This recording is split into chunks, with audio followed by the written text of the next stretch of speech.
இந்த நேரம் ஒரு ஒரு மிக இனிமையா ஒரு ஜன்னல் பக்கத்தில் உட்காந்து ஒரு காஃபி சாப்பிட்டு அப்படியே மனதை ரசிச்சு அப்படியே ஒரு பயணிக்க வேண்டிய ஒரு ஆவல இருப்போம் எல்லாருக்கும். ஏன்னா மலைக்கும் ஜன்னலுக்கு ரொம்ப ஒரு அழகிய காலம் உண்டு.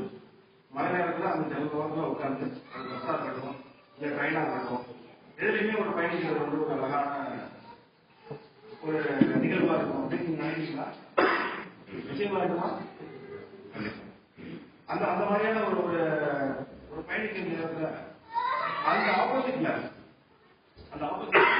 ஒரு ஒரு சிறிய ஒரு தள்ளுவண்டி கிடைக்காத ஒரு ஒரு பாட்டி, ஒரு எப்படி சொல்லிருக்கிற பாட்டி, இந்த மாதிரியான ஒரு மனிதர்களும் அங்க இருப்பாங்க.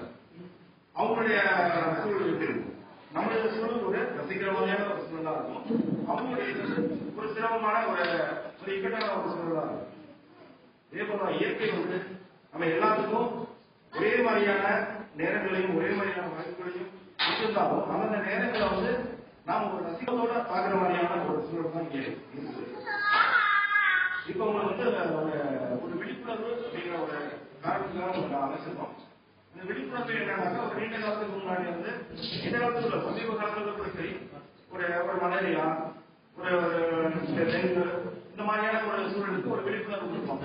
அந்த விழிப்புணர்வு என்ன பாத்தீங்கன்னாக்க அப்பா கொசு கடிக்காம பாத்துக்கோங்க, ஒரு நல்ல தண்ணீரை வந்து காய்ச்சிக்கோங்க, ஒரு பிரச்சனை வந்துச்சுனாக்க அதுக்கு இந்த மருந்து எடுத்துக்கோங்க, இந்த மாத்திரைகள் எடுத்துக்கோங்க, சரியாயிடும்.